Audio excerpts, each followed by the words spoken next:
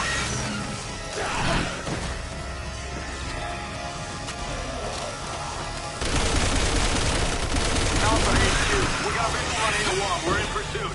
This is HQ. Ada Wong has been spotted moving down the canal. Charlie and Delta teams form a perimeter around Kucheng. Repeat, Ada Wong has been spotted on the canal. Well, guess I'm going to the canal.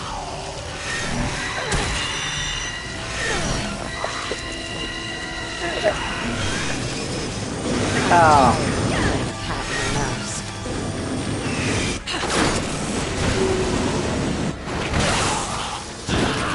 Oh, God. Yeah, Ada Wong, Spider-Woman, basically. Almost there. Can't wait to meet this mysterious doppelganger of mine.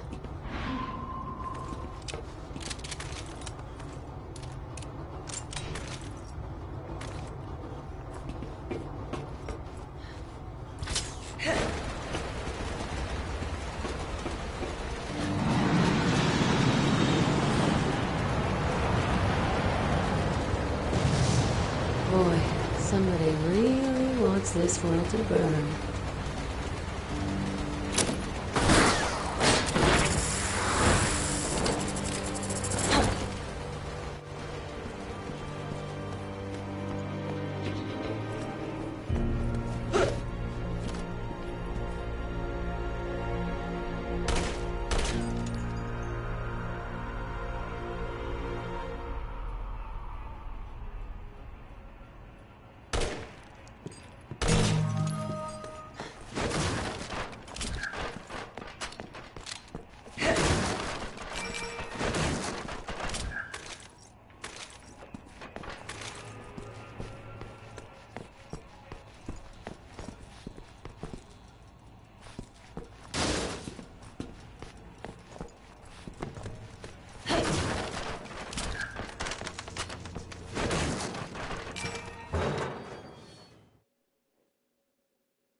Sherry Birkin.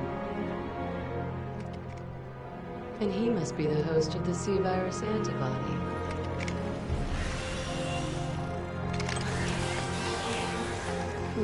Looks like they're not alone.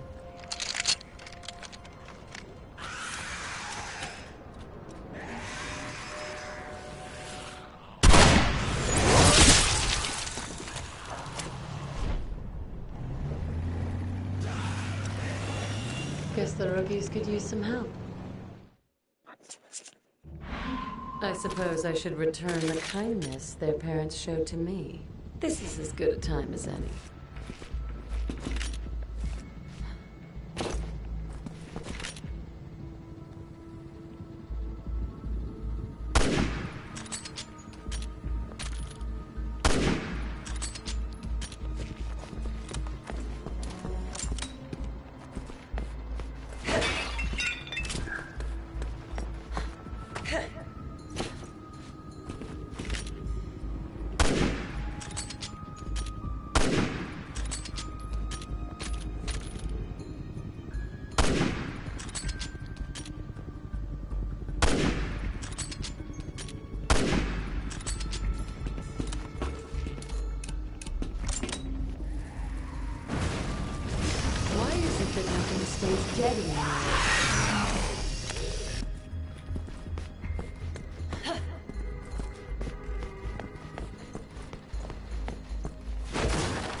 I hope that's the last I have to see of him.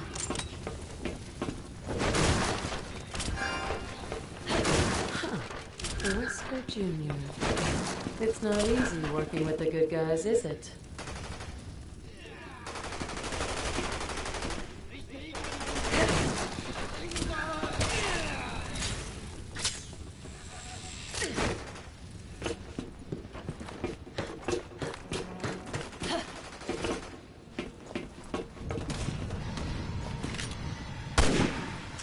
Oh, twofer! Someone's coming back for more.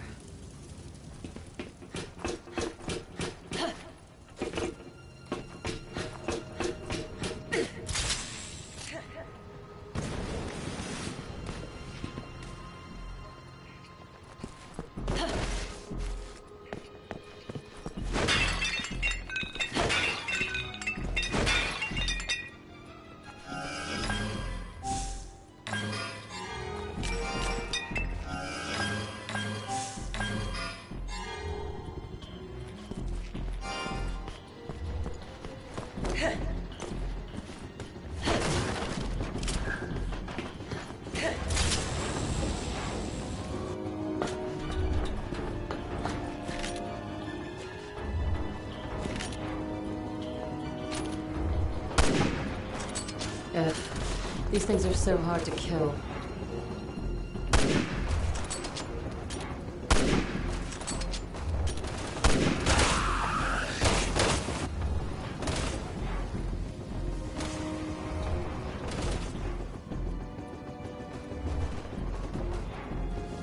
I think we've all had enough of you.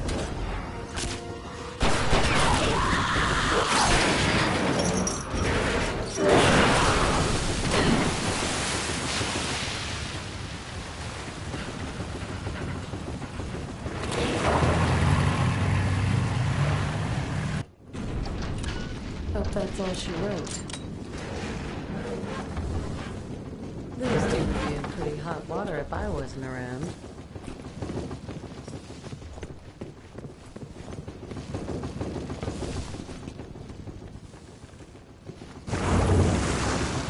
Worst boat ride since the Titanic. Oh, for the love of fuck!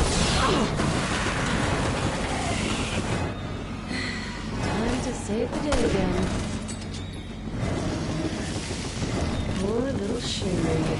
How the monsters love to chase you.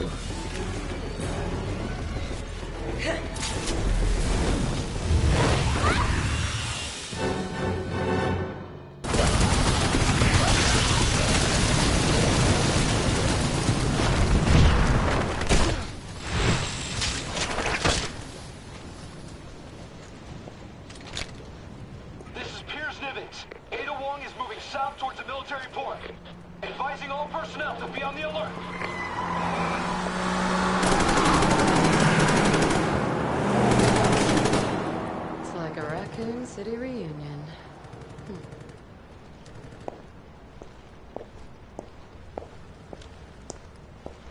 Catch you two later.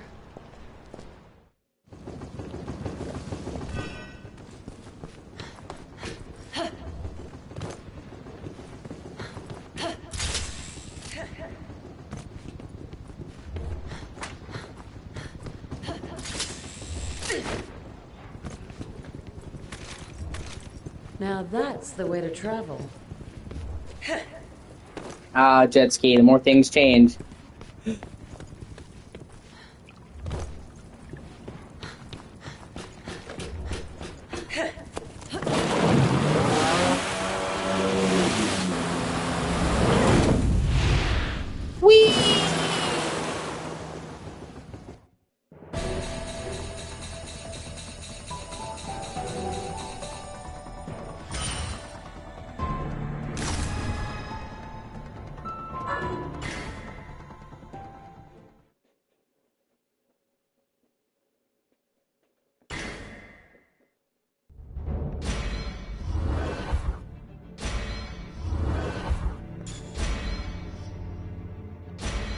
Okay, she's up to chapter 4.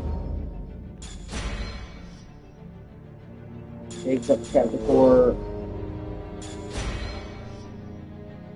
Chris is up to chapter 4.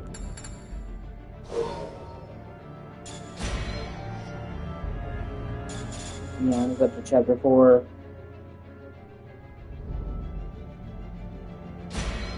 And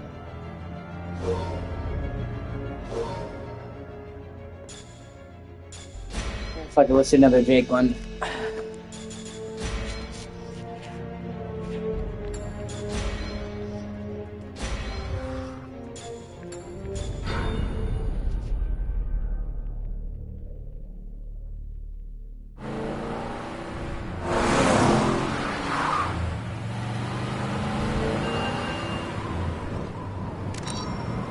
Yes. We're all right. Understood. I'll make sure. We'll be there soon. What did he say? He gave me the rendezvous coordinates. It's close. Oh, great.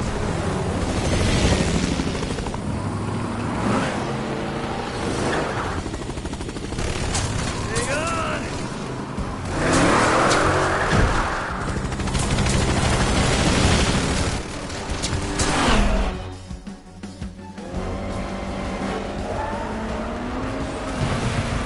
He's trying to mow us down!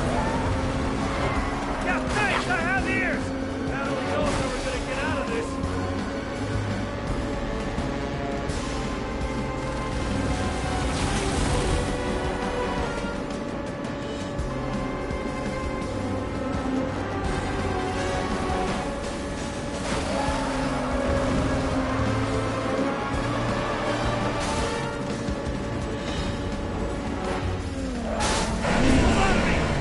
Oh yeah, we're taking a motorcycle into fucking buildings. Oh my god! Jake! This city's going to hell in a... No, I'm sorry. We can't be more ridiculous. Hey!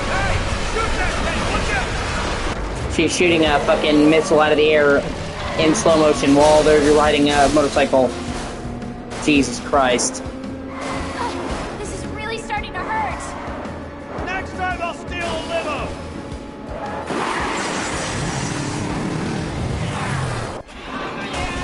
And of course, You can, okay? now we're fighting other zombies on motorcycles. Although, in all fairness, fucking Resident Evil 5 did that shit too.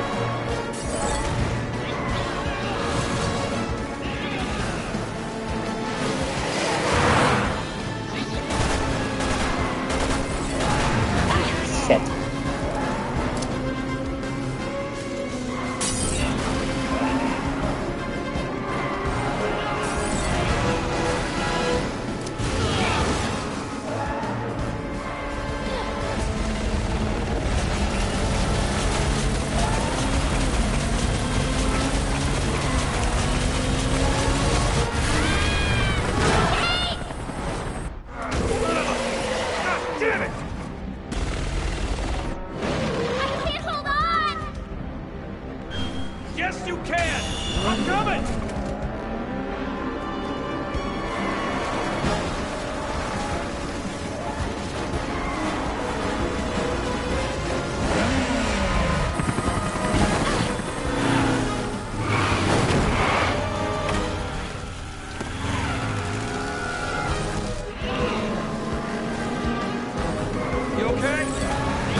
Yeah. We did the Akira slide. I guess that's a fucking actual requirement now.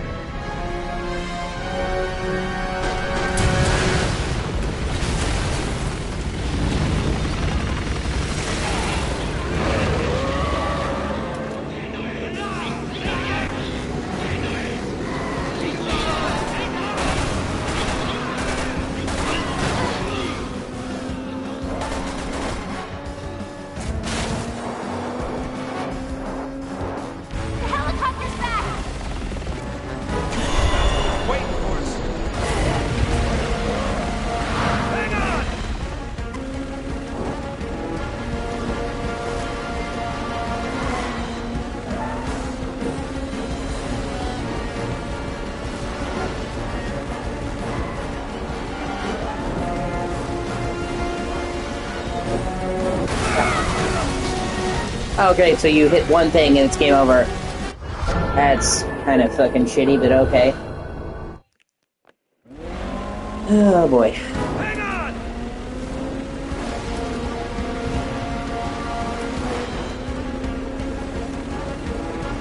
I'm really glad that Resident Evil didn't continue in this direction, because if they had kept trying to up the scale, we would have wound up in fucking outer space fighting sharks with laser beams in 7.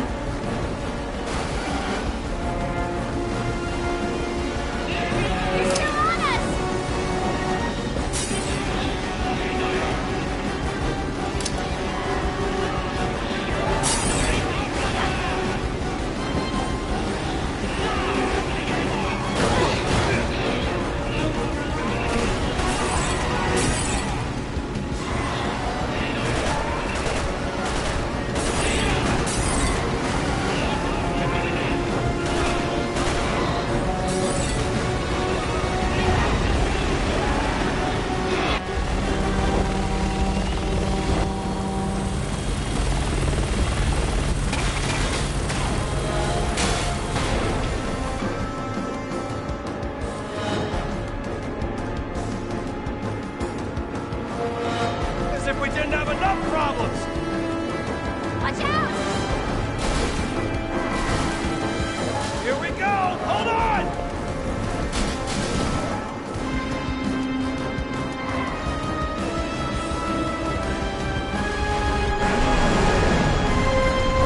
Yeah, let's go right over the helicopter blades. Like, what the fuck, man?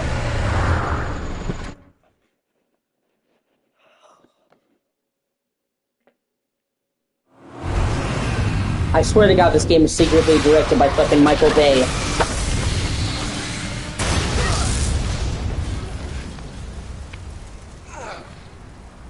Alright? I'm fine. Come on.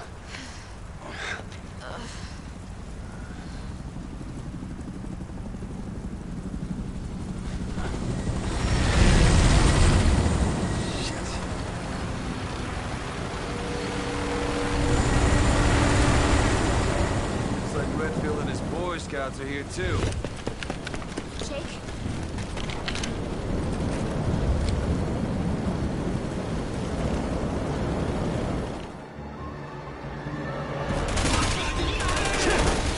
Chris's team will protect us. We don't need their help! I didn't ask for it either! We don't like him, but it's Chris is here. Alright, alright! Enough about Redfield! Jesus, getting old!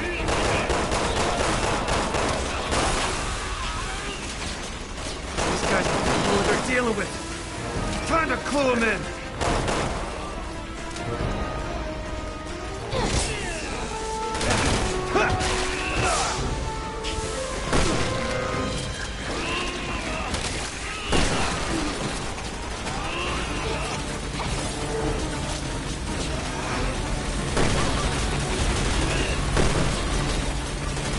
Oh, I got the assault rifle anyway. Okay. So I guess it doesn't really matter that I didn't pick it up. Well, I'm not gonna complain. And yeah, his is the one that has the missile launcher on it, so...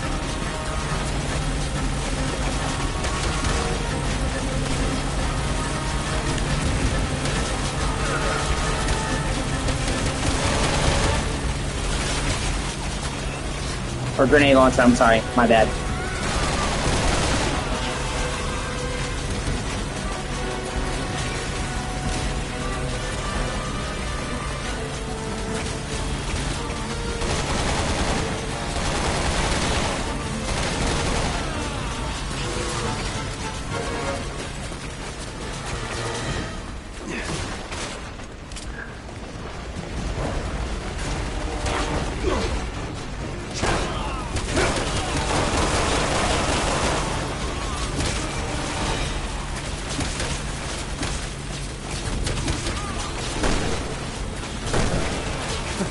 Dropping like flies.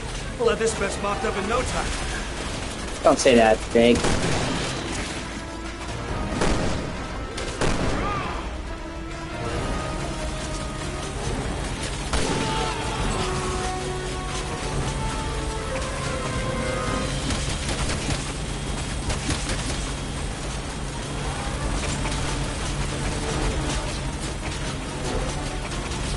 Jake, he's the last one.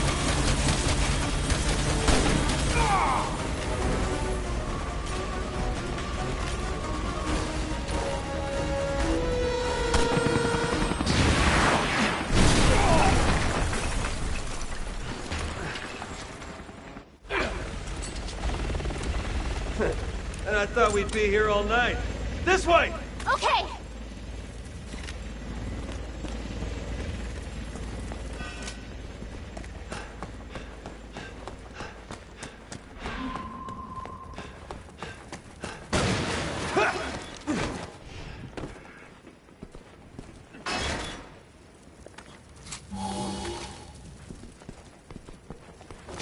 Never mind, I gotta lift her up first.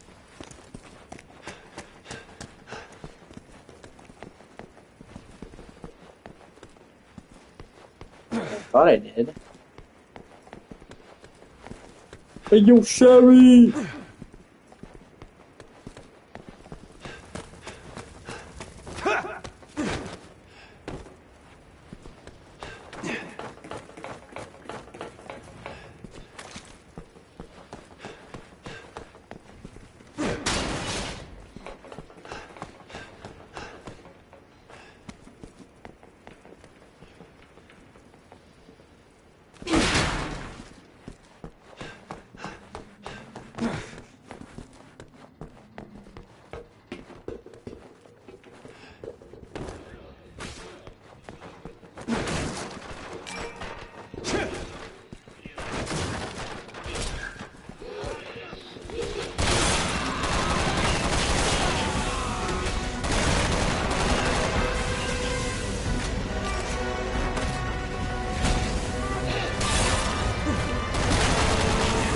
Running! I'm taking that chopper out! How? With what? Not sure. Kind of making this up as I go. With the power of belief and anime. Not going too well for him, is it? Want to show him how it's done? Well, I have some explosive rounds to leave the odds.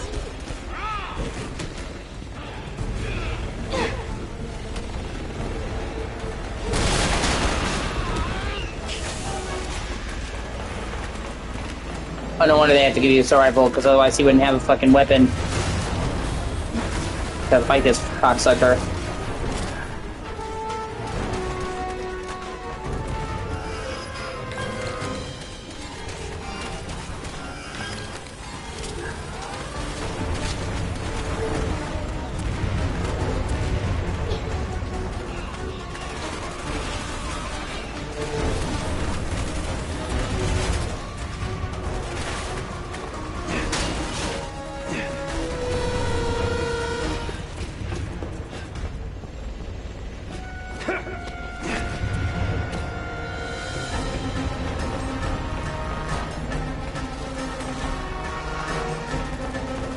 Not fighting.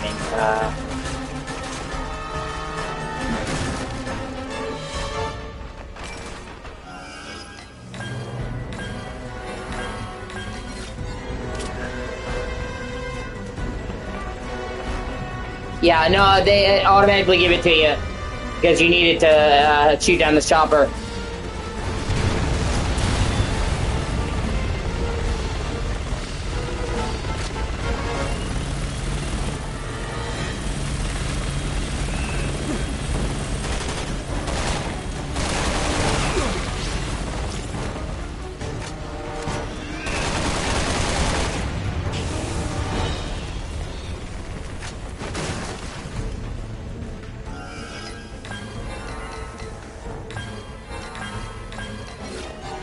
Yeah.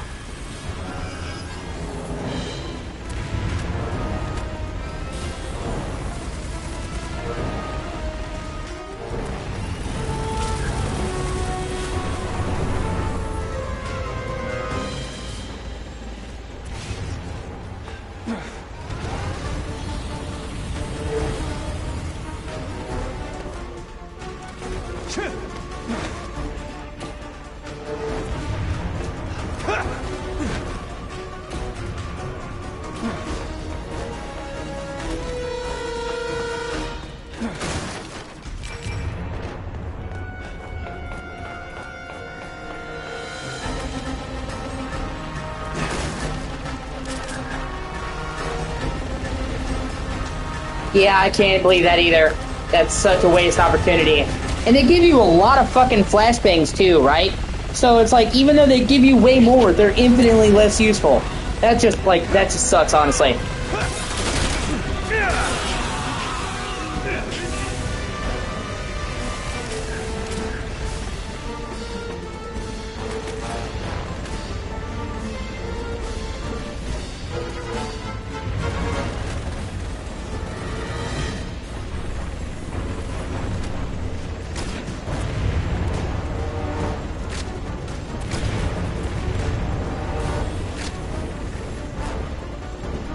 They dropped the ball in a lot of things in this game.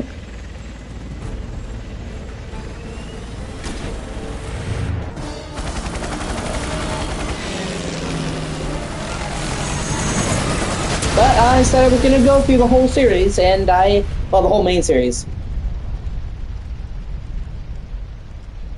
And I fully intend to. Let's go. Our orders are to avoid contact with anyone. Does he know that Wesker was my father? I don't think so. Why? No reason. Maybe I just rubbed him the wrong way.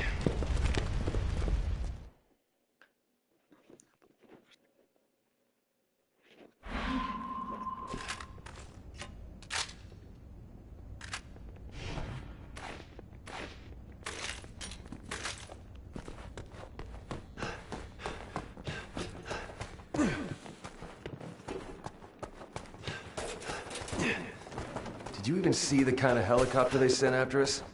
And a bird like that costs around $15 million. Man, terrorism is lucrative. Maybe they have an oil baron or two in their pocket. Oil barons, huh?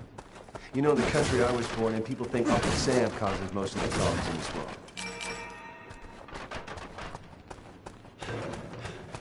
Yeah, well, I'm assuming they will. They did say, directors have said they view RE9 as a pivot in the series, wrapping up previous story threads, and paving the way for new ones. So, they kind of made it sound like they're going to wrap shit up.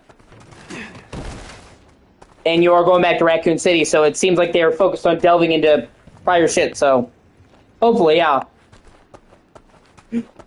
They also showed something that's kind of interesting to note.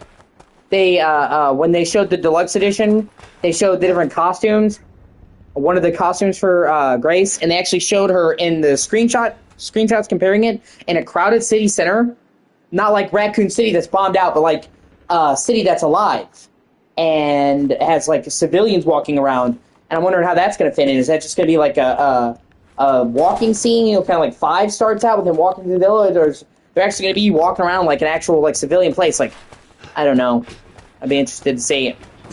Some people have surmised, not thermized. God, I don't know what the fuck was wrong with me. Some people have I got caught between saying surmised and theorized. Some people have theorized that the old creepy fucking dude in the RE9 trailer is Spencer from RE5, because he looks like him and he has a wound on his chest where Wesker pulled his heart out, that he somehow survived and mutated himself. But that's just conjecture, honestly. We'll see, I guess, one way or the other. But with them focusing on going back to Raccoon City, you know, it would be a shame not to tie up loose plot threads. Like, that's kind of the whole point of revisiting an older location. Loves to blame America for everything. We're not the bad guys. Look, these terrorists have unleashed bioweapons on our country. So the whole world's going to hell. You're the only one who can see it. Well, shit. As long as there's no pressure, right?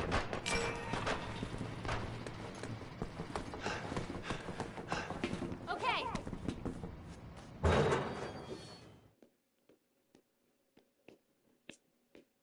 I do have faith that RE6 is gonna be, not 6, fuck, what am I saying? Hey, everywhere you look, there's more of these assholes. Sucks being so popular. There's no sneaking around them, is there?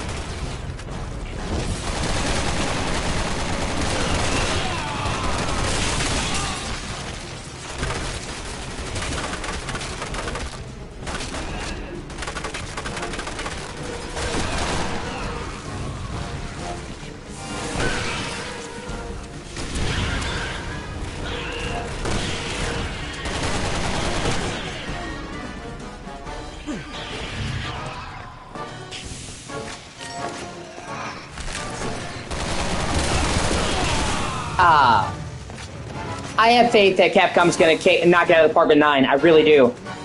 Capcom has just been, you know, hit after hit after hit. The worst thing you can say about modern Capcom is they have some ethical microtransactions, which I really firmly believe that that's the only way to really do microtransactions.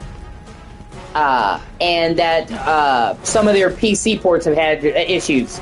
I saw that Dragon's Dogma 2 had some PC issues. I think they're fixed now, but it had some issues at launch, and I heard Monster Hunter Wilds had some PC issues at launch. Although I can only say what I've heard because I don't have them on fucking PC. But yeah, but that's the worst thing I can say about Capcom. So, like, every fucking major game they've done is kicked ass. You know, 7, RE7, 8, 2 remake, 3 remake. RE7, 2 remake, 3 remake, which I still like 3 remake. I stand by, it's not a bad game. 4 remake, 8, all fucking awesome.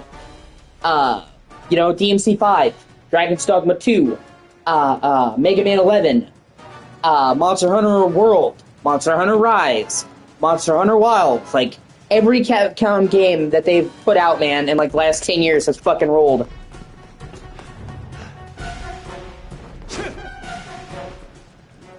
Monster Hunter Stories 1 and 2. And Monster Hunter Stories 3 looks fucking awesome. I honestly kind of feel like Monster Hunter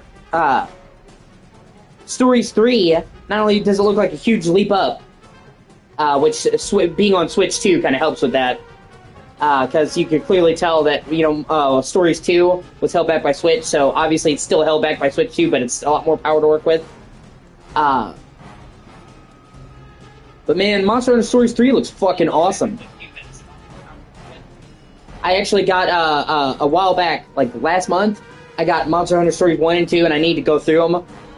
Because I love RPGs, and, you know, Monster Hunter Stories is almost like a better 3D Pokemon than 3D Pokemon. Oh, that sucks. Beta PC players can't even play that as ass. I agree. That's not excusable. But a lot of PC ports have had issues. Not like Capcom has that, you know? And they fixed them. That's the important thing, you know what I mean?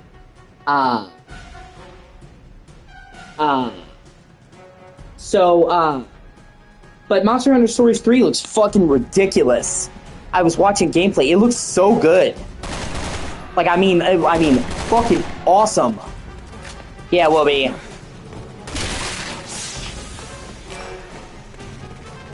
And I actually love the fact that it's coming to all platforms day and date now, instead of, you know, oh yeah, well, we'll release it on Switch, and then maybe a few years later you'll get it. So, you know. But, like, Monster Hunter Stories 3 is like what I wanted a 3D Pokemon game to be. It looks fucking awesome.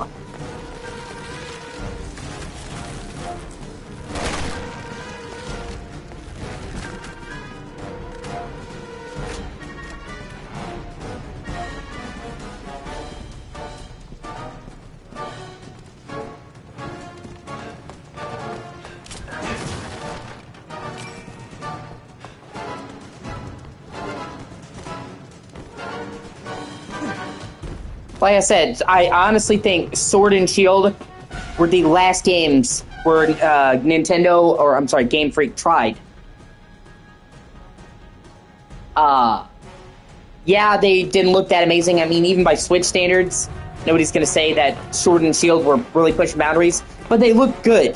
They didn't look fucking terrible like Scarlet and Violet, and it felt like they were trying. After that, I feel like they gave up. And I also kind of like Pokemon Let's Go, even though I don't like how all the like random battles are just Pokemon Go mechanics. I do like how it's like a full like 3D remake of Pokemon Red and Blue, and I think it's a decent game actually. Because the actual trainers and stuff is actually just the same. And once again, it wasn't pushing boundaries technically, you know? And at least it was a somewhat decent remake. Compared to, you know, Brilliant Diamond and... I don't even know the name. Brilliant Diamond, Shining Pearl? Yeah. Those were fucking awful.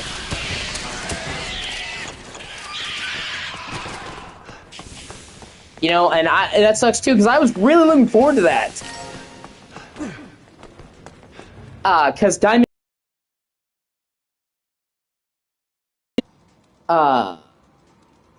and Platinum, I think, is one of the better Pokemon games. And typically, every Nintendo remake, or Pokemon remake, brought them up to the current standard of whatever game was at the time. Fire Red and Leaf Green brought Red and, you know, Green, well, Red and Blue, but it was Green in Japan, up to the standards of Ruby and Sapphire and Emerald. Heart Gold and Soul Silver brought them up to the standard of Diamond and Pearl. Alpha Sapphire and Omega Ruby brought them up to the standard of X and Y. So, like, the remakes brought them up to the current standard. Whereas, you know, so I was thinking that when they remade Diamond and Pearl, that it was going to be like Sword and Shield. You know what I mean? Like, it would just be like bringing Diamond and Pearl up to Sword and Shield standards. And I would have loved that. You know, if you had the fully 3D character models and the rotatable camera and a wild area and Diamond and Pearl, that would have been fucking awesome. And then it's like, no, we're going to, like, literally keep the chibi art style that was only there due to technical issues, by the way. And we're going to even keep the aesthetic the same and keep almost the gameplay exact same. It was so shitty. And they didn't even make it. Game Freak didn't even make it. They outsourced it. So it was like a pivotal remake, and they fucking outsourced it to a different company. God, that pisses me off so bad. Okay.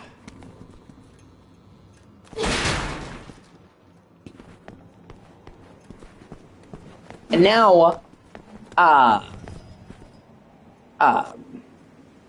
it's been leaked. Smells like death. Just like Adonia. It's been leaked, and I fully believe it, that the next mainline Pokemon games is going to be Pokemon Wind and Pokemon Waves. And, that it's going to be inspired by, like, Peloponnesian Islands. You know, like, Southeast Asia, kind of Far Cry 3 kind of thing, which it could be cool. You know, Sun and Moon did that tropical shit, but it was more Hawaiian.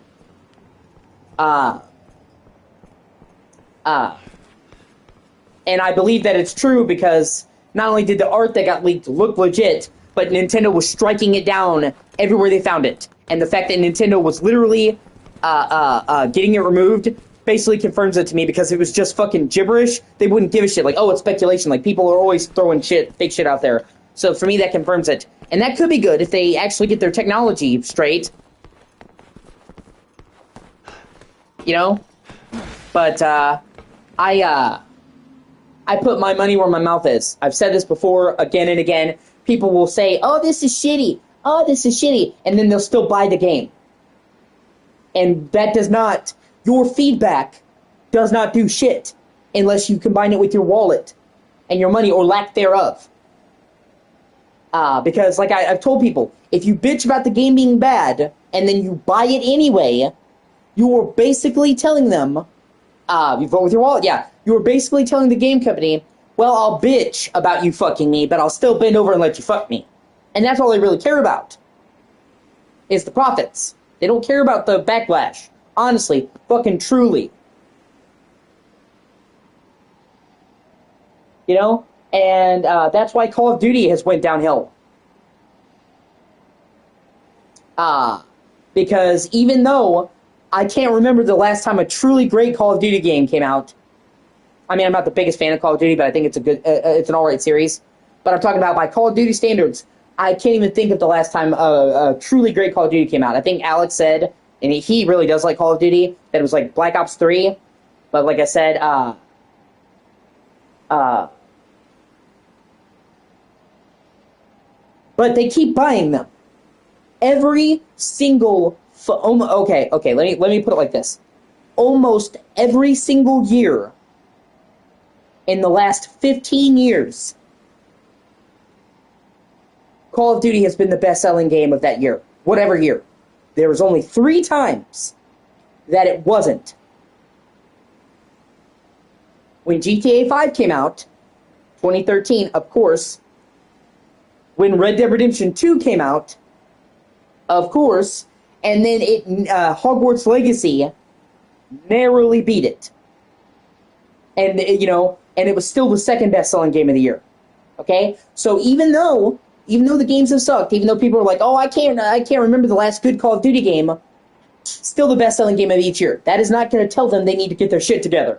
Okay? And, reminder, by the way, Alex, that's his favorite Call of Duty is Black Ops 1. And I played Black Ops 1 back in the day at a friend's house, and I thought it was good, and Zombies was good. The 2023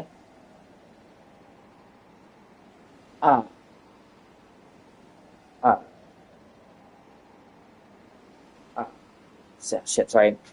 2023, the year 2023, the year that it was second place, that was the year that Modern Warfare 3 2023 came out. Which, isn't that a fucking doozy to say? And that is like the all-time worst Call of Duty game. They literally fucked themselves. Okay,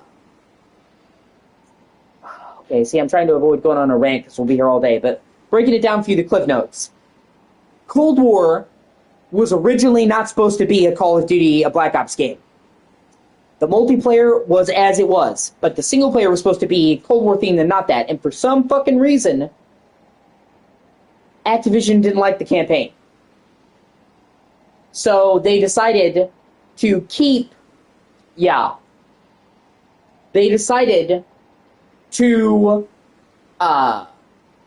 the multiplayer, but give it Black Ops characters, and then remove the campaign. And then they had Treyarch make a new campaign from scratch. But doing that fucked their schedule, fucked their roster, because before, and for quite some time, they had a system. They had 3 teams. Sledgehammer, Raven, I'm sorry. Sledgehammer, yeah, that is true. Sledgehammer, Treyarch, Infinity Ward. And each Call of Duty studio would take 3 years to make their game. So that way, they could have a Call of Duty game coming out each year, but they would each have at least 3 years in development, so they weren't rushed. And it was actually a pretty good idea on paper. And it worked for a while. Maybe the Call of Duty games weren't amazing, but it worked. But when they did that, when they reached ahead and they took Treyarch or whatever Black Ops game they were working on and made them work on the game the year before, they threw the whole fucking schedule out of whack. So now, they didn't have a Call of Duty game fucking ready for 2023. Because they should have been working on that game and were working on Cold War. So the plan originally was to do an expansion pack for Modern Warfare 2, 2022. But they just could not go a year without a main Call of Duty game. Because they had never missed one since 2005. So what they did, they turned it into Frankenstein's fucking monster. They took a single player that heavily used Warzone assets. They did a zombies mode that just used Warzone, and then they took multiplayer maps that were unfinished from the Modern Warfare 2 remake. Remember when they did Modern Warfare 2 Remastered, and people were upset that it was only single player, especially because the Modern Warfare Remastered actually had the multiplayer? Yeah, they intended to do multiplayer, and then for some reason decided not to. But they took those things and did it. So they literally, well, we gotta have a Call of Duty game, and just fucking threw shit and cobbled it together from different games, like making like a pot roast. And that's why it was fucking awful.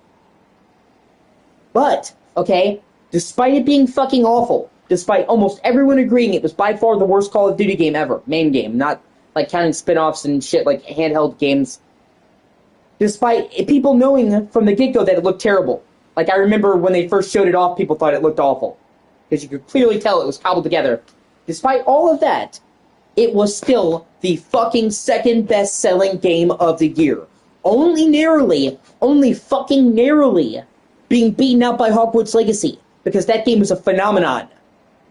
Okay? So even when Call of Duty was fucking terrible, it was still the second best-selling game of the year it came out in. And still sold over 20 million copies. That's what I mean. And then people wonder why Call of Duty keeps fucking sucking. That's it. Now, conversely, look at Battlefield. Battlefield 6 is doing really well. I can't comment because I haven't played it. I'm not really interested in dropping $70 for it. But it does look pretty good. And the reason why it looks good is because Battlefield 2042, the Battlefield game before that, fucking bombed financially. It was all fucked up. They handed it to a studio that only did phone games, that had no prior experience with shooters. They had a rushed development cycle. They changed all kinds of things last minute, and it was terrible. And I think Alex told me that they fixed it. They made it actually pretty good later, but the damage was done. It sold horribly, like less than half of what EA hoped. So their profits went into the fucking red. And what happened? They're like, oh god, we're not going to get our bonus this year. So they fucking got their shit together and made Battlefield 6 good. And I guarantee you, it's not going to happen, but if just 1 year the gaming community got together and they said, you know what? Fuck Call of Duty, we're not going to buy it. Yeah. If they just said 1 year the Call of Duty fan base said, fuck Call of Duty, we're not going to buy it, and it sold abysmally, I guarantee you, they would fix their shit and come out with a good Call of Duty the next year. They are only releasing bad Call of Duty games because we fucking let them. Like I said, they just literally just threw whatever was in the kitchen sink at Call of Duty for Modern Warfare 2023, and people still bought it. You know? Scarlet and Violet looks like shit. It is honestly, I've seen PS2 games that looked much better. And those were actually looking good for the time, by the way. Ran like shit. It was the rare 1-2 combo because it couldn't maintain a solid 30 FPS despite looking like ass. You'd think if the game looks like shit, at the very least it would run good, right? Because it's not demanding. Nope. Sold over 25 million copies. I think actually it's like 27 million in May. So probably will reach 30 million. Probably already has because they only give out sales increments after a few months. I would say with it being 27 million 11 months ago, or no, 6 months ago, I'm sorry, forgive me, it's probably already crossed 30 million. So they can release a game that looks like fucking dog shit, one of the worst games I've ever seen, and runs like shit, even for Switch. Nobody expected Switch to be a graphical powerhouse, but I'm saying even by Switch standards, it looked terrible. It looked worse than Sword and Shield. And people still buy it. So what happened? Pokemon ZA, whatever the fuck it's called, comes out and also looks like fucking shit. And I'm sure that's going to sell too. You know? So Nintendo doesn't care. Nintendo doesn't care that people say the graphics look bad, because you know they're aware of the critique. They're not fucking stupid. But what they see is, well, this sold as well as Pokemon usually does. So they just, we're just going to keep going on. They see fucking the money. That's what I mean. And it's so frustrating to me because a lot of the people that are saying modern gaming is dying are the ones helping put the nail in the coffin.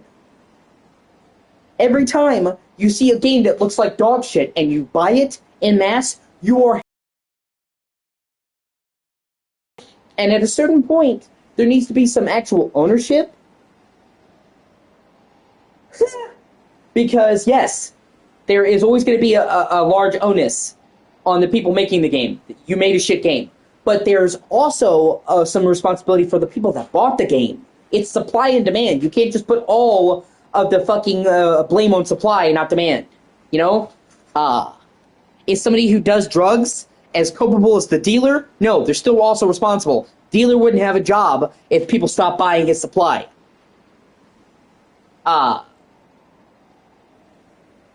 So these people who are claiming about the death of gaming are actually helping contribute to it. The same people that bitch about microtransactions and Dragon's Dogma and everything else are the ones spending tons of money on a fucking battle pass for Fortnite, despite that literally being the same thing, or I would actually say worse, because it's seasonal.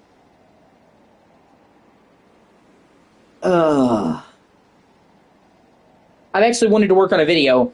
I had a title, "You Are Killing Modern Gaming," and just show me like Uncle Sam on the the thumbnail, like you personally, just to grab attention, because like I said, I think it's a compelling argument that a lot of the people bitching about gaming dying are literally helping to put it in its grave. Although I disagree with that. There are some shitty games, there's some shitty policies, but I think gaming actually has a lot of great games that have come out recently. 2025 has been bonkers for great games. Clear Obscure, Assassin's Creed Shadows, which I like. I don't care what people say. I thought Shadows is fucking awesome. I know people hate on Shadows. I loved it. And a lot of people I've talked to have loved it. Tomb Raider 4 through 6 remaster, which is great. So many good games. Death Stranding 2, one of the best games I've ever fucking played. Black Myth Wukong, yeah, that came to all the other consoles this year. Ghost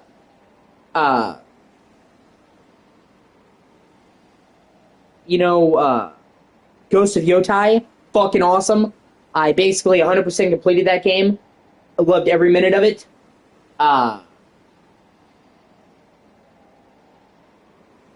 Dying Light the Beast was fucking excellent. Or might actually be my favorite Dying Light game. I really love the Beast. And they're seeming like they're going to keep updating it with new content too, so it's only going to get better. Battlefield 6, if you like multiplayer shooters, really good. So that's like the best multiplayer shooter, like AAA, that's come out in a long time. So you've seen a resurgence there.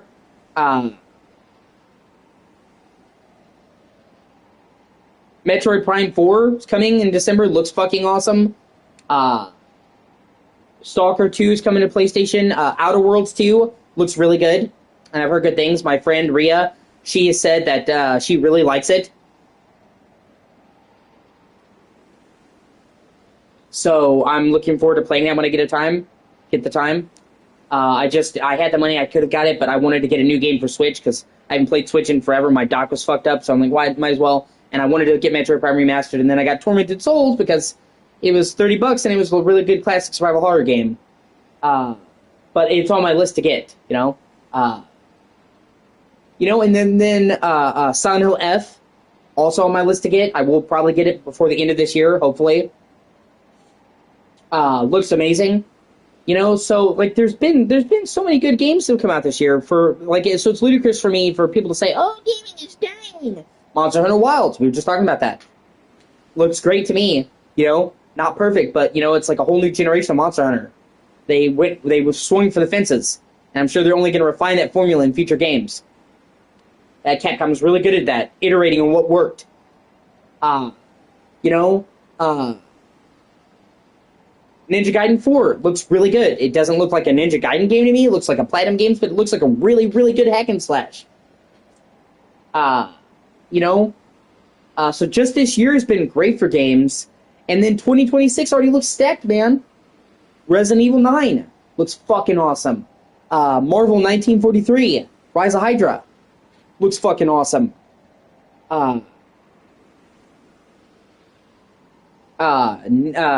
Neo 3 looks great. Code Violet 2 looks great. Lords of the Fallen 2 looks great.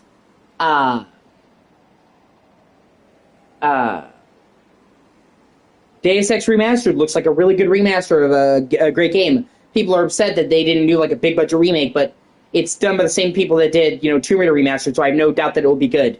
And people should be happy we're getting that at all, because the series has been dead for like 10, 15 fucking years. Well, no, I'm sorry.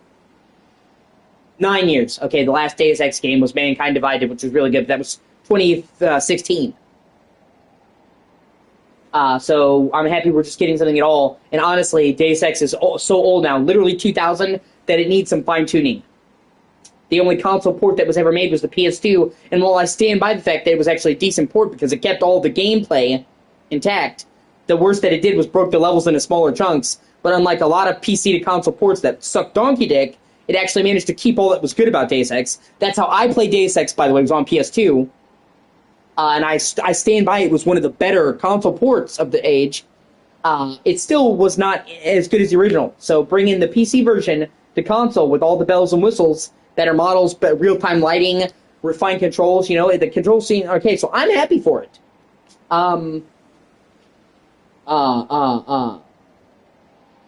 Fuck, there's more I can't even list. But so we've had a fucking awesome year for gaming, and we have another awesome year on the way. So I don't even get behind saying gaming is dying. But I will say that a lot of the issues that people are complaining about, they're helping to foster and not taking any personal responsibility. And everybody bitches about capitalism, and I'm not going to say that capitalism is a perfect system of government, and I'm not going to get political, I'm just trying to make a point. But everybody always talks about the downsides of capitalism, and then nobody ever acknowledges the good thing about capitalism, that money talks. That you have a shit ton of power just by not buying something. In what other situation could you make a very solid statement by not doing something? Well, I'm just literally not going to buy it, and that will speak for itself. Concord.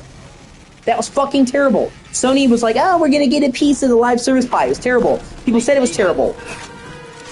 It was a massive flop. They wound up refunding people, lost $200 million on it. Look, and Sony was like, okay, we're going to ease up on the live service games and do better. So, when their profits dipped, look at that. They stopped what they were doing because shareholders care about money. So just by people not buying that piece of shit, look what happened. Change enacted. And what other system can you think of where change comes just by not doing something? So it's like, and you'd think that these people, man, would know it. Because they will say, well, all these capitalist corporations, all they care about is money. You're right. So you'd think if they're doing something you didn't like, if you already have acknowledged that they only care about money, you'd put two and two together and say, oh, let's hit them where it hurts. But no, it's like they acknowledge that they care about money, and then they're missing that chain in the middle. They only care about money. I don't like what they're doing. So it's like they're seeing part of the equation of the message, and rather than hitting them in the wall where it hurts, your idea to hit them is writing shit on a forum post online. And don't get me wrong. Critique can be valid. And calling out, I'm not saying that, but I'm saying you have to back up your critique. You'll hear me shit on these games all the time, but do you know what? I back it up. I think that Sword and Shield was the last good Pokemon game. Maybe not the best, but the last good Pokemon game. I have not bought a Pokemon game since then. And will refuse to buy a Pokemon game until they get their shit together. So if Wind and Waves, or whatever the fuck they call it, comes out, and it still looks like a fucking PS2 game, a bad one, I'm not gonna buy it. I'm a huge Dragon Age fan. I fucking loved every Dragon Age game. I know some people shit on Dragon Age 2. I like Dragon Age 2. I think that Veilguard is a fucking abortion. So I'm not gonna buy it. I actually might try it out though, because right now EA Play is doing a month for $1.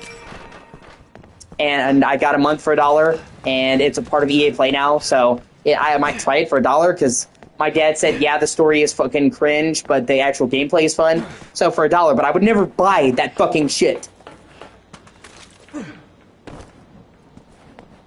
And that's like literally, I got the membership for other shit, and that got thrown in. So I might try it out. I haven't committed, because it's also supposed to be a large download. So if it's like a huge download, I'll just say fuck it. But that's what I mean. Like, I put my money where my mouth is. I don't just sit here and talk shit about these games. I back that shit up. And when there's a game that I really like, I support that shit. Exactly. Thank you. Yes. Yes. Exactly. You just hate it because you hate gay people. Yeah, it's funny you mention that, because, like, every single Dragon Age game has had a fucking gay character in it. A very prominent gay character in it, and the ability to be gay, male and female. Every one. Every fucking Dragon Age game. Dragon Age Origins lets you fuck Zavrin, because he's bi. And Liliana, because she's bi, so you can be a gay male and a gay female in Dragon Age Origins. Dragon Age 2 has Anders for gay men, and then Isabella for gay women. Well, she's bi. Dragon Age Inquisition has, fuck, what's his name? Fuck. The fucking guy who turns out to be the Dread Wolf. Oh, fuck, I can't think of his name. It's something with an S. Shit. But you know who I'm talking about. He's bi. And then, the dude with the fucking, mustache, the handlebar mustache, he's gay.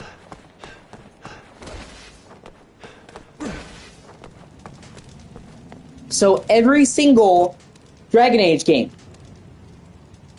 has had the ability for you to be gay and a gay or bi character. So, and those games were loved. So, trying to say, well, you just hate it because it's gay. Yeah, that's why all the other Dragon Age games are well received. Or maybe your writing is just fucking sucks. Yes. Oh my god, yes. Oh my god, yes. Oh my god, yes. Yes, it's this Kunari bitch. I can't even remember her name. She's the worst. She is the fucking worst. Okay? Because one, she's a Kunari female, and she looks just like a Kunari male, and if you know anything about the lore of Dragon Age, Kunaris, females, are much closer to human females in appearance. They don't look just like the fucking males. They don't even have horns. But just forgetting that because, you know, whatever, she's non-binary. She lectures people about being non-binary. Like, she literally has a lecture, like a lengthy story scene where she lectures people about her gender identity. So, like, actual soapbox moment. And, she's also dismissive of other people. I saw a clip getting shared online where there's like, oh, he's a Templar. She says, oh, he's a Templar. And he's like, well, he doesn't identify as Templar. And she's like, I don't care what he identifies. That's what he is. And I'm like, oh my god. The irony in what you just fucking said. So not only are you insufferable, you're a fucking hypocrite. Terrific. You're the complete fucking trifecta of awful. Like, you're not even consistent. Yeah, that's what I mean.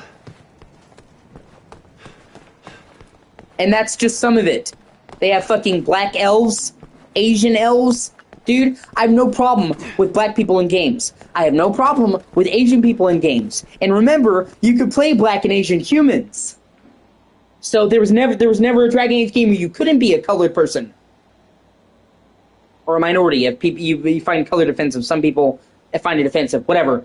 There's never a game where you couldn't be black. Okay, but elves in Dragon Age are described as looking a certain fucking way. So are dwarves. And you need to be consistent, okay? You can't have fucking... you can't have fucking dwarves look this way and then just say, hey, we're gonna take out 3 games of fucking lore. And we're just gonna throw it out the window. Why? Because fuck you, that's why. Especially when it's not like they had no black characters before. So people just want to have their headcanon, even if it breaks the established lore. And as somebody that loved Dragon Age, as somebody whose favorite part of Dragon Age was the story, because I thought the gameplay was just okay. Most people will agree they were there for the amazing story and choices that mattered. I do not take kindly to them fucking up the lore. Yes, yeah, you don't have to make every game to cater to every person. That's like a whole different kettle of fish, dude. I agree. You can make a game that's just black people. You can make a game that's just white people. You can make a game that's just Asian people. If you're literally including races, just to tick a thing off your list, that's racism. That's tokenism. That's literally just a different kind of racism. Well, we need...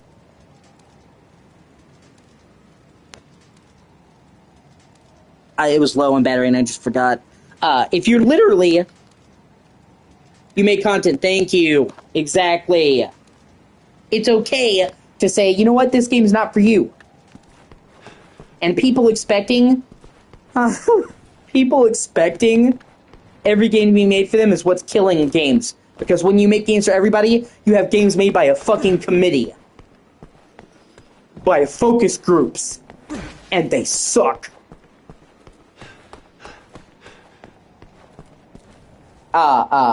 You know, it's okay to say, you know what? This isn't for me. I am not a fan of sim games, for the most part. I don't like The Sims. I don't like Animal Crossing. I don't like Stardew Valley. Because I play games for the escapism. To do things that I couldn't do in real life. To go into a fantastical world. Or just to do things I couldn't do in real life, even in a realistic setting. I'm not, going to be running guns blazing. So a game that focuses on the minutiae of day-to-day life, like The Sims, is incredibly boring to me. However, am I going to say, well, you should change The Sims so that I like it? No, because they're not making The Sims for me. They're making The Sims for the people that like the fucking Sims. And that's okay. So people, rather than saying, well, you know what? This game's just not for me. Let's go find the game that is for me. Then say, well, I think you should change your game. No. Fuck you. I reject that entire idea. Okay? So, yeah, I totally agree with you. Trying to say, well, you need to include all these races. If you're including them just for the sake of it, you've already failed.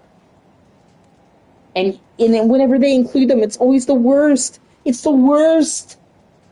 When they make a black character, it's not just a character that happens to be black. Them being black is their whole goddamn fucking character arc.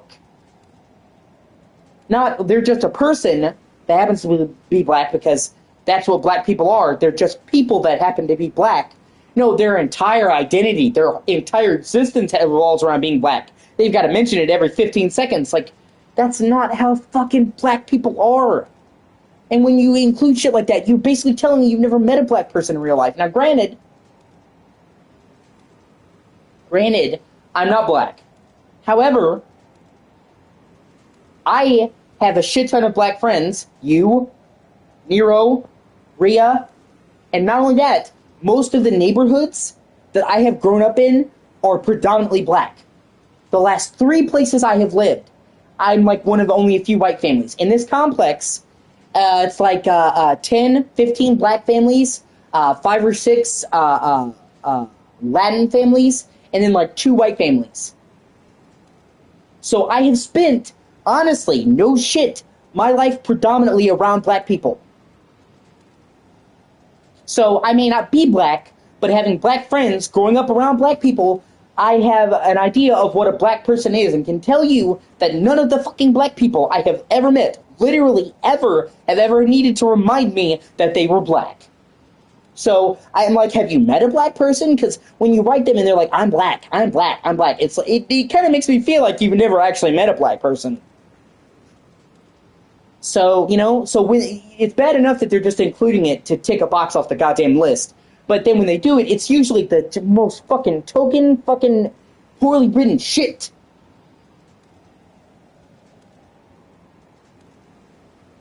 You shouldn't even call you shouldn't even call attention. You shouldn't even call attention to fucking race in the game anyway. Just have a character and have it be black. And I ironically enough, Resident Evil 5, even though it got shit on, right? Even though people try to call it racist, actually was like the proper way to handle that. You have Shiva, the second protagonist of the game, and you have Josh, big supporting character and co-protagonist of the Desperate Escape DLC. They never feel the need to tell you that they're black. They're just BSAA members who happen to be black. And they're very good characters. So despite people trying to call out 5 for being racist, it's actually, in my opinion, the fucking ideal way to handle it.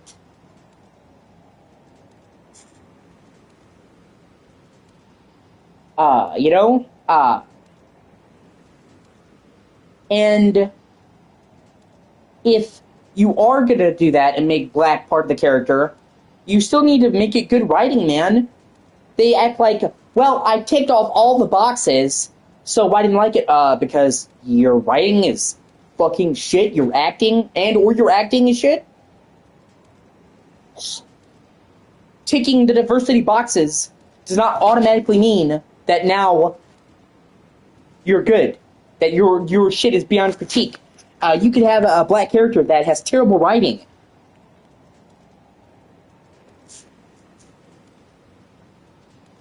But they act like it's a shield from criticism. Well, we ticked all the boxes, Dave. I don't know why they're getting upset at us. Because your game fucking sucks. That's why. And no amount of fucking diversity is gonna fix shit. Sorry, it's just, so maybe, even if they were ticking all the boxes, if they had good writing, you could get by. It's one of the reasons why I think Assassin's Creed Shadows is good. Because Yosuke is actually written very well. And doesn't feel the need to constantly say he's black, And it's just another character. And he's, if anything, they mention it not him being black, but him being an outsider, which is how Japan was. Anybody who wasn't Japanese was the enemy. But it's not a race thing, it's a culture thing. But, regardless.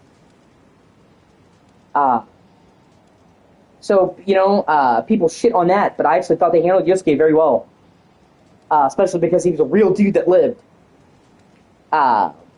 So it's just so exhausting, dude. San Andreas.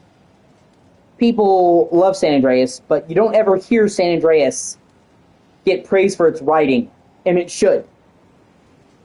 Remember, Rockstar is a bunch of fucking English dudes. They may have employees from around the world, but the majority of the team is led by English dudes, and Dan and Sam Houser are 2 fucking white dudes, born and raised in Brighton. Okay?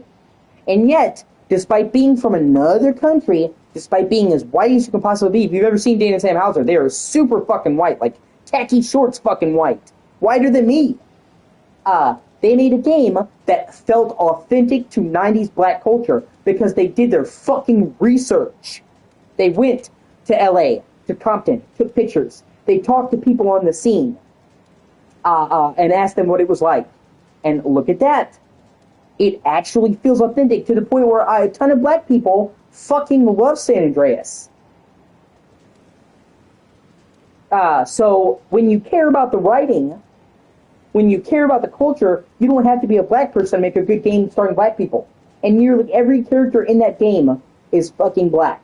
I mean, there's a couple of non-black people. There's, The Truth, and stuff like that that are white, but most of them are black, and the ones that aren't are actually still ethnic.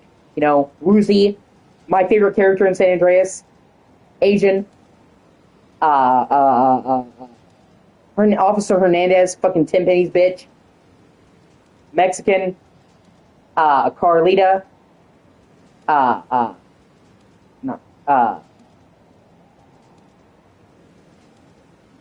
fucking Mexican, highlight of the game, Caesar, Mexican. So, like, the overwhelming majority of that game's cast is fucking ethnic.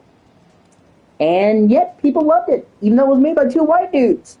Literally written by a bunch of white guys. Because they took the time to do the goddamn fucking research. GTA 5. Some people like it. Some people hate it. I love GTA 5. I do the story. Franklin, feels authentic to black people. And most people will agree that they nailed the atmosphere of modern fucking Compton and Franklin. Even though, once again, it's still written by fucking two white dudes. Yeah.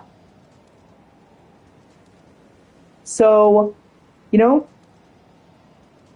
Ghost of Yotai, Ghost of Tsushima, that team is predominantly white.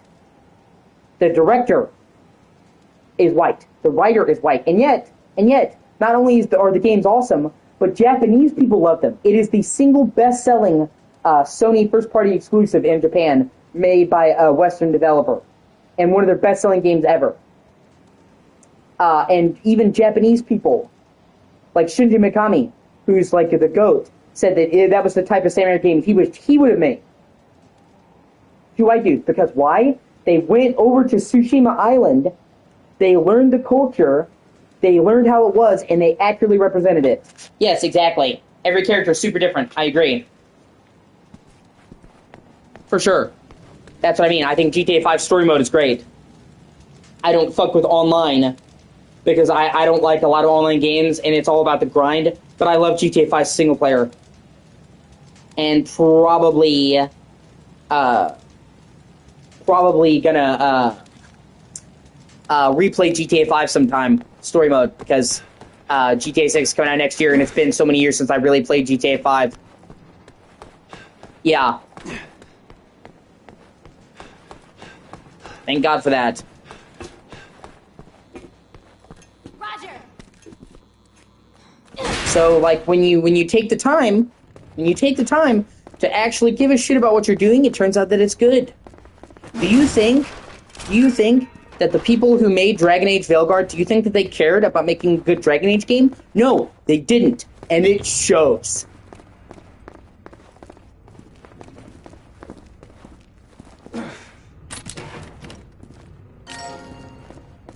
And honestly just felt like they were trying to copy Baldur's Gate 3, but way shittier. Like, oh, Baldur's Gate 3 was a huge success, let's get in on some of that, but, you know, not, do it right. Make it fucking suck.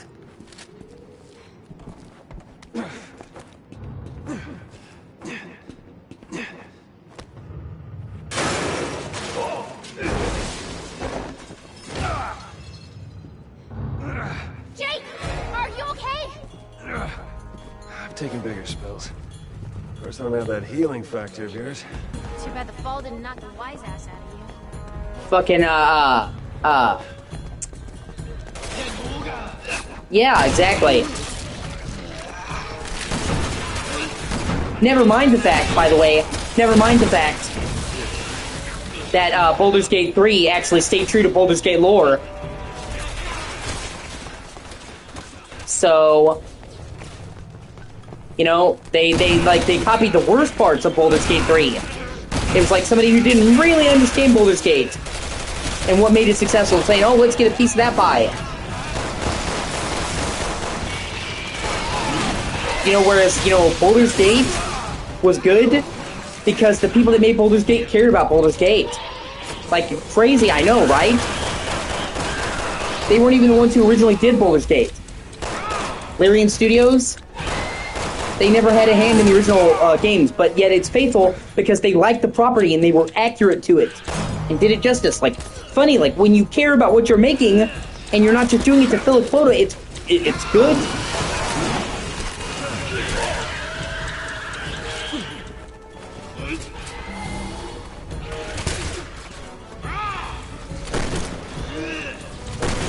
You know, and funnily enough, most of the time it's white people being racist.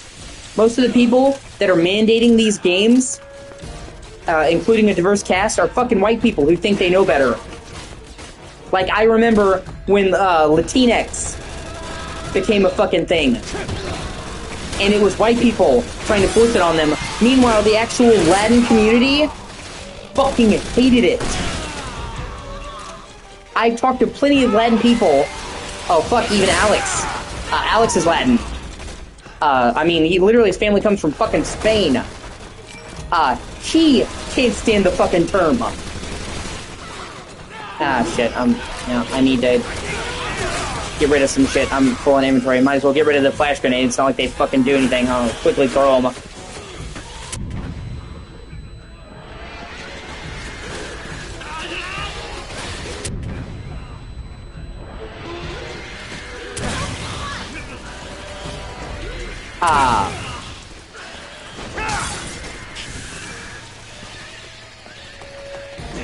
They fucking hated it. Like 95% of the Latin community fucking hated that term. But it was... No, you can't. Not that I know of, anyway. You can do a stronger melee attack, but I don't think you can finish him off, from my experience.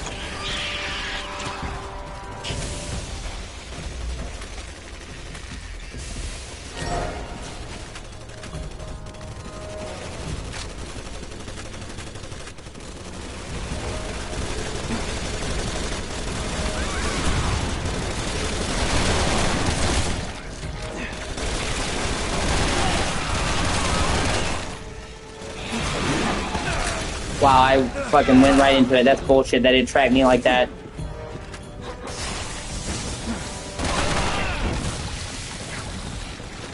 Oh well, that's my point though. That's my fucking point. Is that these people were doing what they thought was best for this minority group. Not understanding that's fucking racist. Like, it turns out that a lot of black people smoke menthol. Which is funny because my parents prefer menthol. I don't smoke at all. I've never smoked a cigarette in my entire fucking life. I don't drink. I don't do drugs, like, literally. Well, okay, let me rephrase that. I take the drugs I'm prescribed. I take Zoloft, anti-anxiety medication. That's not what when I say drugs, I mean, you know, drugs. But I've never abused substances. I don't smoke, don't drink, don't do non-prescription medication. And honestly, Zoloft is really, really low in the pecking order. It's not, you know, like a hardcore drug. It's really, really light for anxiety medicine. It's not like a benzo. But my parents smoke, and they smoke menthol. So that's white people. But yeah, a lot of black people smoke menthol. But they were trying to put a price increase on menthol cigarettes here in Kentucky. And they were trying to make it harder to get menthol cigarettes because they said, well, we're thinking of the black community. Like, do you understand how fucking racist that is? That you're literally saying that the black community shouldn't be allowed to decide for themselves what they want to buy, that you need to tell them what they can or can't buy, and you're doing it for them?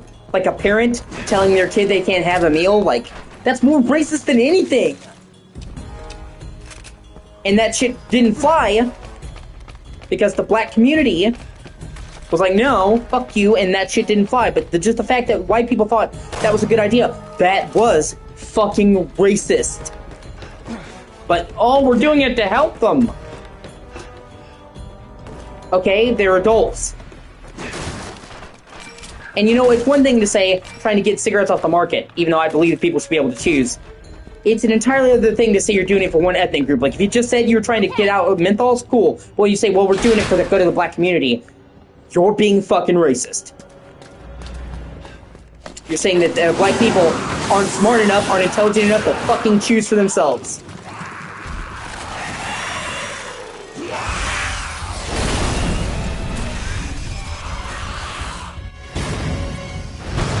that's fucking stupid. Don't get too close! You'll be ripped to shreds! Yeah, no fucking shit, Sherry. Yeah, thanks. I know what a chainsaw can do. Well, Jake actually had my fucking response.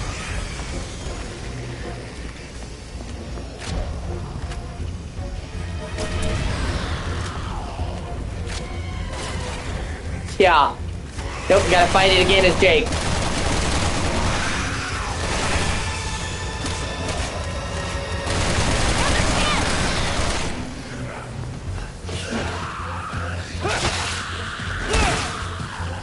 Okay, the camera wigged out there a little bit. Yours. Take that, you piece of shit! Did that do it? Nope. I think he's down. But regardless, you know?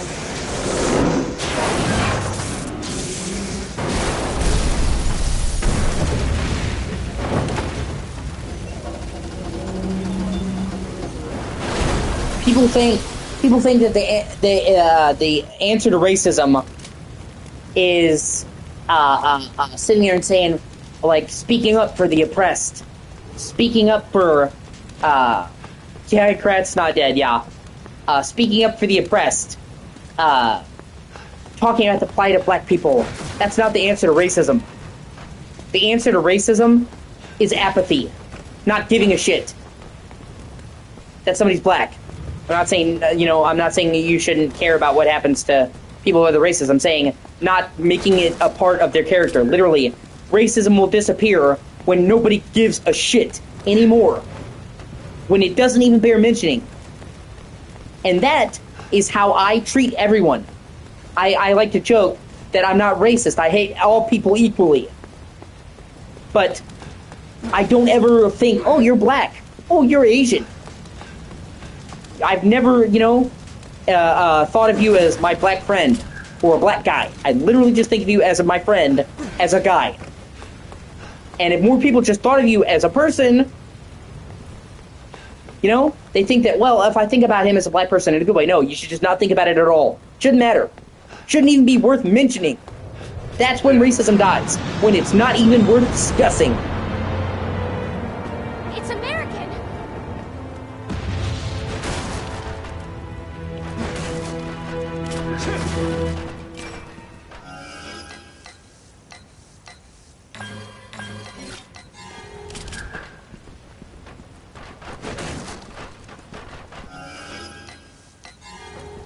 People don't get that. They don't listen to that. Instead, you get a fucking Karen trying to tell other black people that she knows best for them, not realizing that that's fucking racist. Roger. Oh well.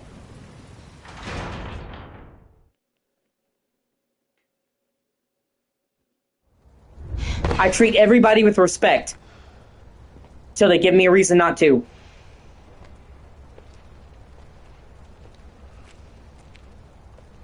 Which is funny because I've actually had people try to call me racist. Is that... Leon?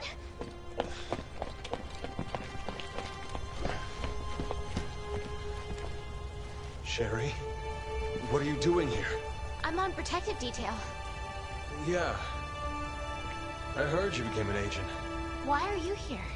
I'm tracking the man behind all this. Chief Security Advisor Simmons. What? There must be some sort of mistake. I report to Simmons. He's your supervisor? We're on our way to meet with him right now. Where is he? I need to know. Jake?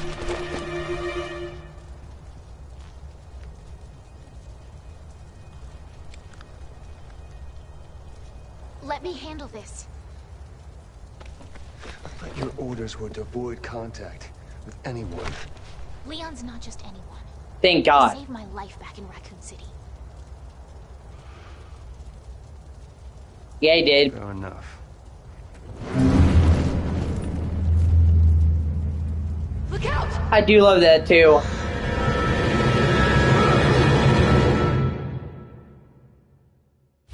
Because even Jake's like, yeah, okay, that's a fair point. He did save my ass. Leon! Like, you put some fucking respect on Leon's name.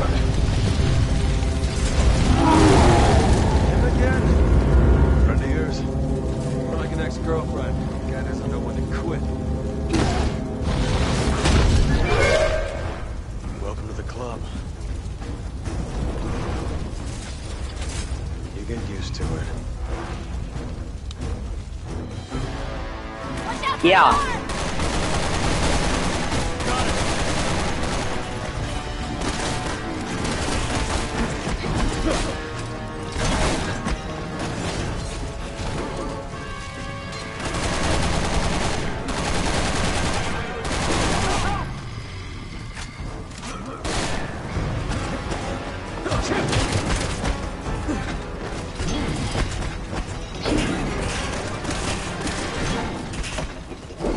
Oh shit.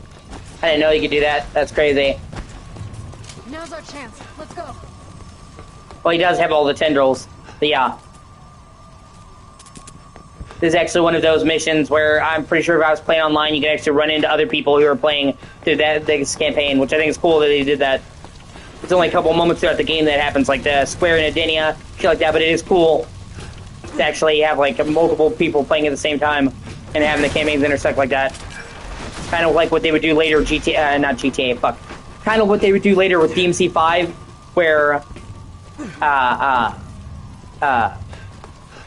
you could run into people playing the other characters currently at the same time as you. If somebody happened to be online playing as, you know, Dante or Nero, and you were playing the other character, which I thought was really cool. Okay. Right. You got it.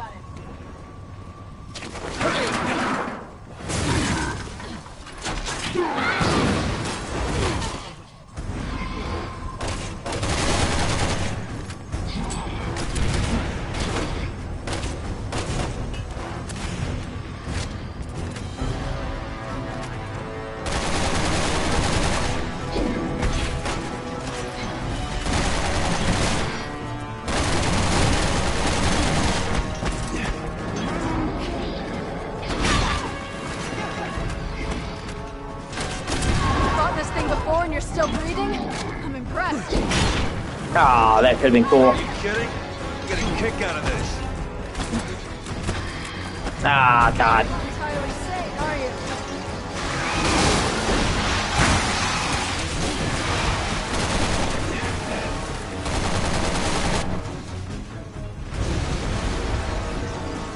How is he still standing?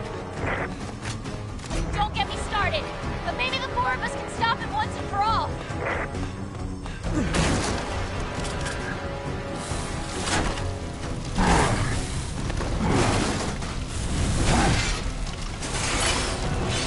Yeah. Carries around a spare.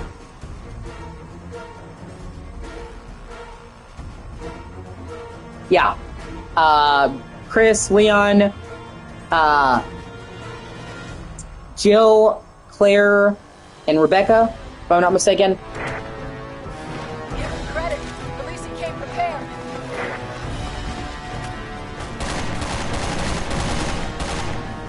Like I said, indestructible. I was hoping you were... Yeah, just like the entire B team. Not. Doesn't mean we gotta make things easy for him. All the people that got forgotten that haven't been around for a while. That'd be fucking dope.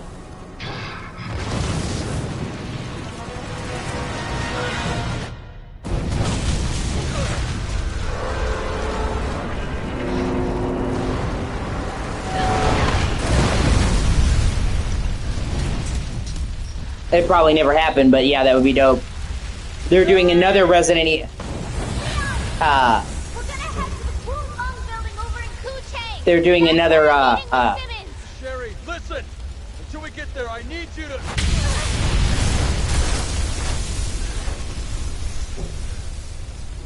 They're doing another Resident Evil man. Half the man you say he is, he'll be fine. Okay? You're right.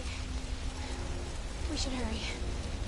They're doing another Resident Evil movie, and he's already said, the guy directing's already said he's not basing it off the game. I'm like, oh, that's a real fucking great twist. So, we'll get another shitty live-action Resident Evil movie. Before we get a movie like that. That's what we're fucking cursed with.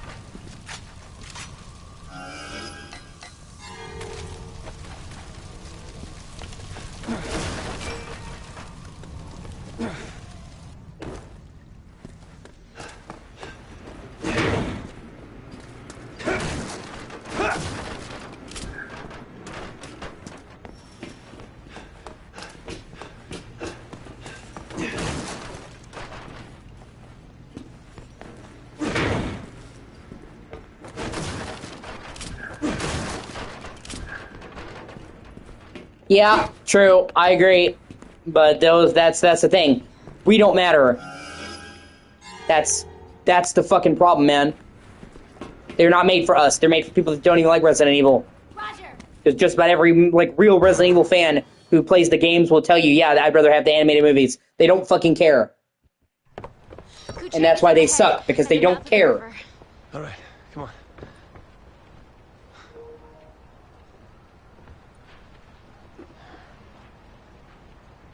You worry about Simmons, right? You're gonna be fine. Okay?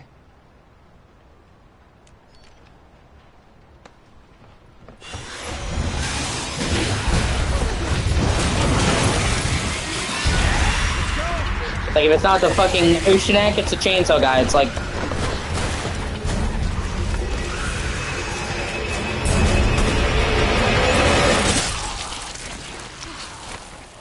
Is that you?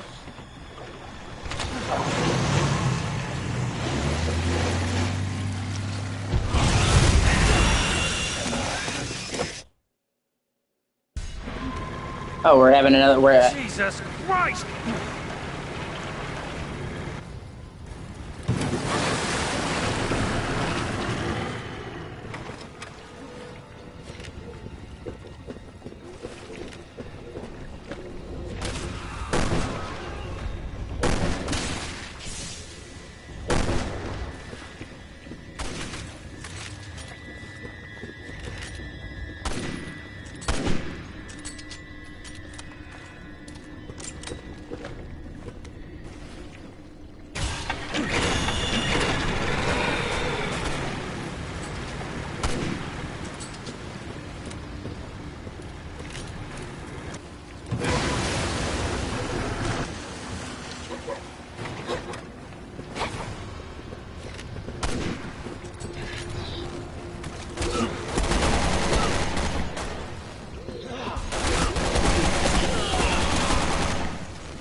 Oh, hey, ripped off the wings.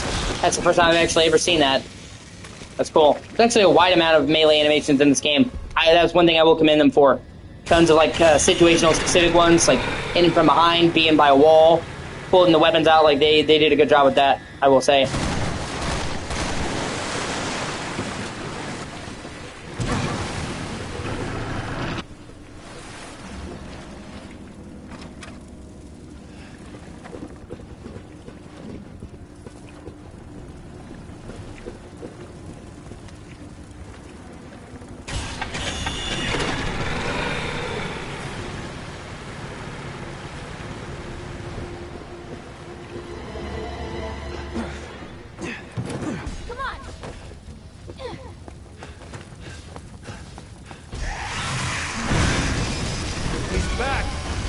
Won't give up.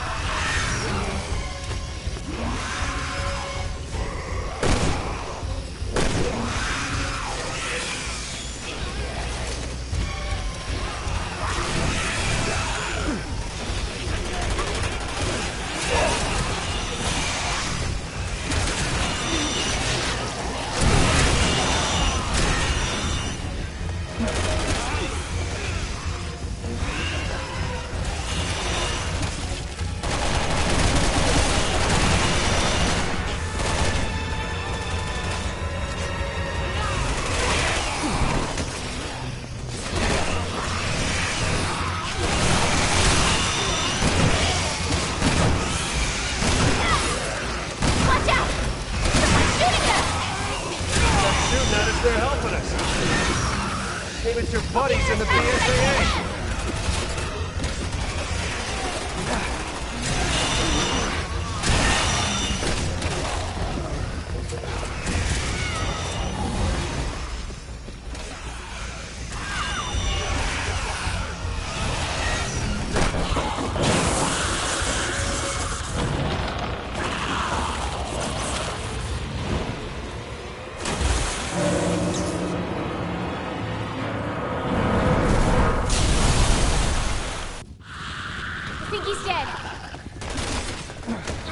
Let's hope it sticks.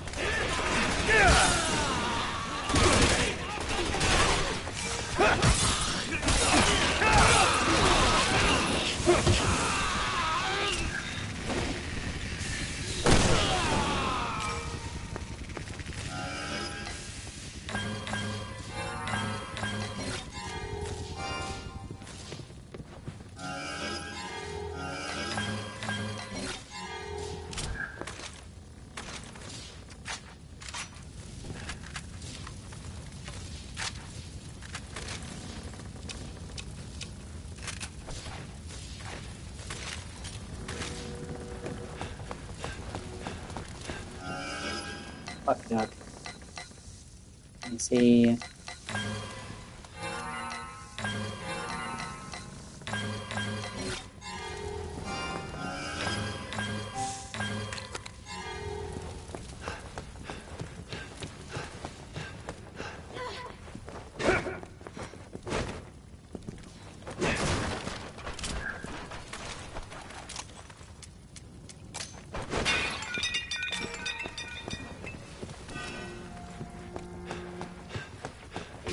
Found us another boat. Yeah, I'm sure this one will be a lot better than the last ride, right? Yeah.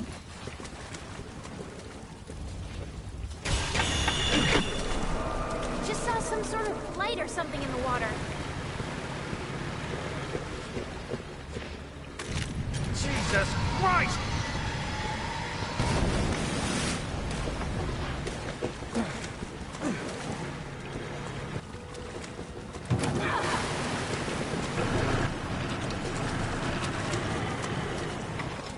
You're right. Honestly, the most impressive thing is having a chainsaw that can function while submerged.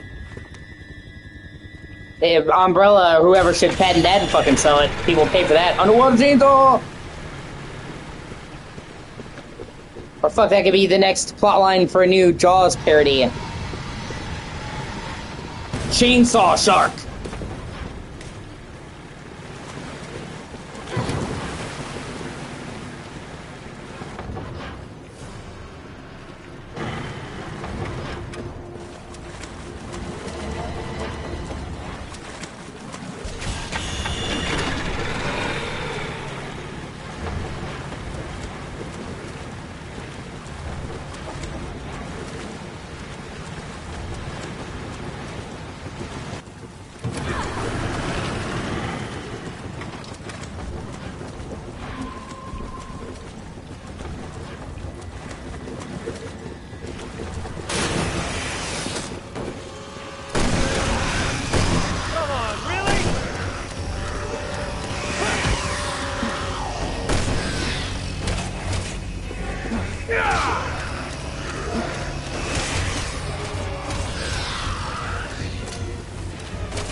I don't know, but whoever they are, they just saved my life.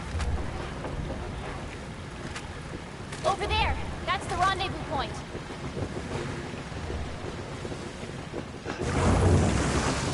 Worst boat ride since the Titanic.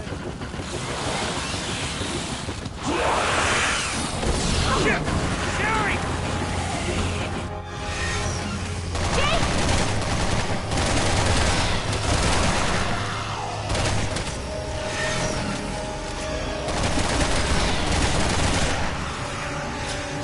Yeah. Yeah, that's kind of fucked up.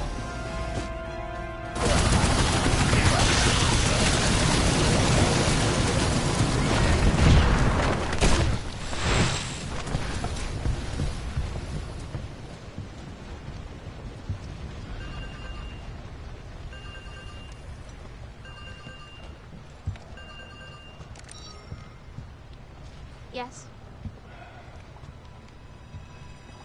Almost. How does any of that shit even work? Alright, we'll be there as soon as we You can clearly tell they stopped caring about the wives in the house. Boss still keeping tabs on you, huh?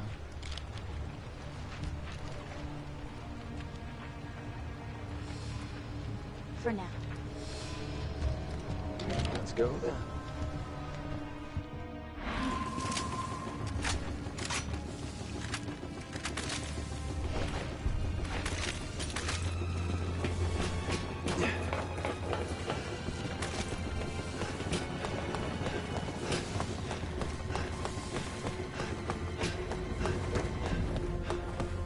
Okay.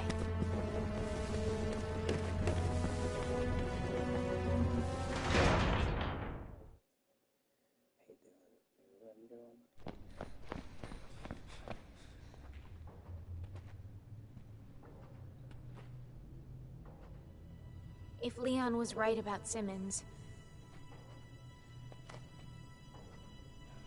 I want you to run.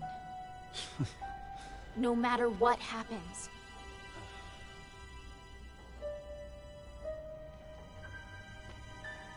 Promise me. Fine.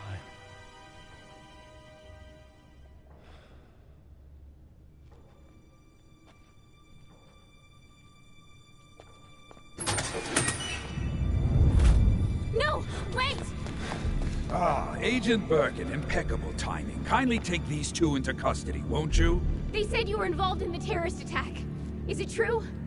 What? Are they running down the street, screaming it to anyone who'll listen? Answer me! It's for the benefit of the United States and global security. Can't see how killing the president is good for the country! The president's dead? Well, we have Leon to thank for that. God damn you, Simmons! Dispose of them.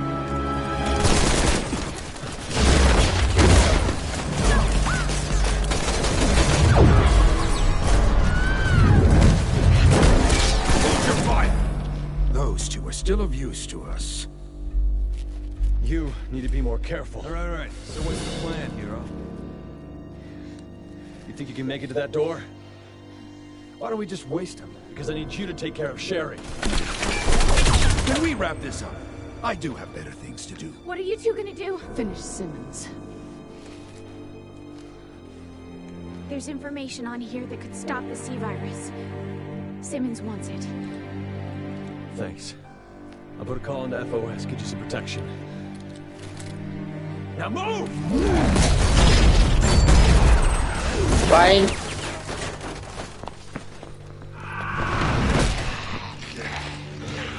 Go! Run! Not a chance.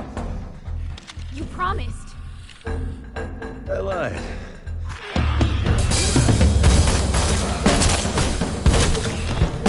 Back to back!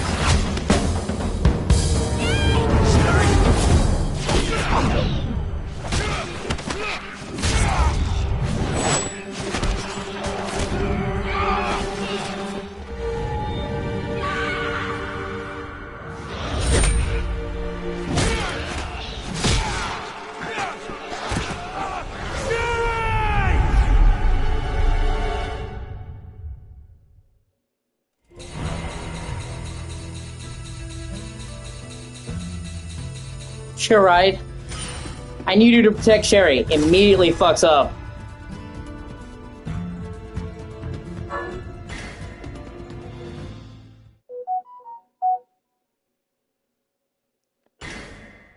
I'll be right back. I'm gonna take a short break. I'm actually gonna start up Tormented Souls 2. I need an actual proper survival horror game.